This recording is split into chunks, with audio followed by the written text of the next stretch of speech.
मु ज्योत्स्नामयी परिडा केन्द्रापड़ार झील आज नववर्ष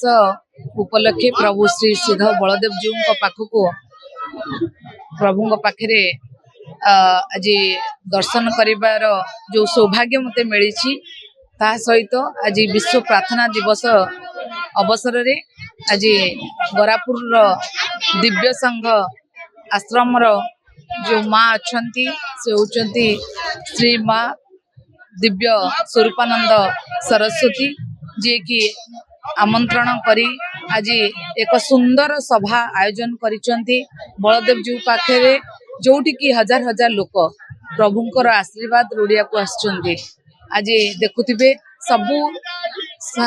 प्रभुंकर ये जो लीलामय समस्तंक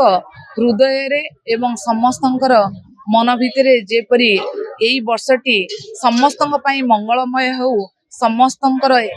केमती सुख शांति समृद्धि वृद्धि हो ताहा अभिमुखे आज सबू लोक जो माने प्रभुंकर आशीष लोड़िया पई आछंती सेतिरे मु भी निजको धन्य मने करिबी एई जो आमर बलदेव जीव माटी पवित्र माटी एई माटी रे आ जनवरी 1 रे एठी समस्त को जनसाधारण को एवं केन्द्रापड़ार समस्त जनसाधारण को मु समस्त को शुभेच्छा और अभिनंदन जनाऊँगी। प्रभु पाखे प्रार्थना करुच्ची समस्ते सुख शांति रे रुहंतु एवं समस्ते निरोग रुहंतु समस्तंकर कल्याण हो एवं विश्व रे शांति प्रतिष्ठा पाई समस्तंकर सहयोग रहो।